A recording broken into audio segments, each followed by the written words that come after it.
ലോക ഭക്ഷ്യസുരക്ഷാ ദിനാചരണത്തിന്റെ ഭാഗമായി ഭക്ഷ്യസുരക്ഷാ വകുപ്പിന്റെ ആഭിമുഖ്യത്തിൽ മലപ്പുറം ജില്ലയിൽ സൈക്ലത്തോൺ, ഭക്ഷ്യസുരക്ഷാ ബോധവൽക്കരണ സെമിനാർ എന്നിവ സംഘടിപ്പിച്ചു.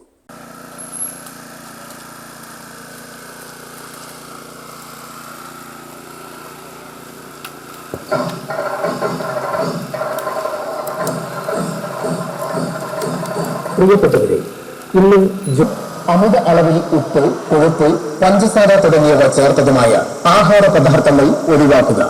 ഭക്ഷ്യസുരക്ഷ ഉറപ്പാക്കുന്നതിന് നമുക്ക് എല്ലാവർക്കും ഭക്ഷ്യസുരക്ഷാ വകുപ്പിനൊപ്പം കൈകോർക്കാം.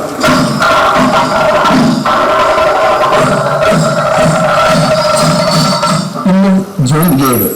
എല്ലാ വർഷവും ജൂൺ 7-ാം തീയതി വിവിധ സൈക്ലിംഗ് ടീമുകളുടെ സഹകരണത്തോടെ മലപ്പുറം ജില്ലാ കളക്ടറേറ്റ് പരിസരത്ത് നിന്ന് ആരംഭിച്ച സൈക്ലത്തോൺ ജില്ലാ കളക്ടർ വി.ആർ. വിനോദ് ഫ്ളാഗ് ഓഫ് ചെയ്തു. ഭക്ഷ്യസുരക്ഷാ ഓഫീസർമാരും ജീവനക്കാരും പരിപാടിയിൽ പങ്കെടുത്തു. ഭക്ഷ്യസുരക്ഷാ ബോധവൽക്കരണ സെമിനാർ കോളേജ് പ്രിൻസിപ്പൽ എം.ടി. ഷംസുദ്ദീൻ ഉദ്ഘാടനം ചെയ്തു. കോട്ടയ്ക്കൽ ഭക്ഷ്യസുരക്ഷാ ഓഫീസർ യു.എം. ദീപ്തി അധ്യക്ഷത വഹിച്ചു. പരിപാടിയിൽ ടി. മുഹമ്മദ് ജാഫർ ക്ലാസ് എടുത്തു. CCN മലപ്പുറം.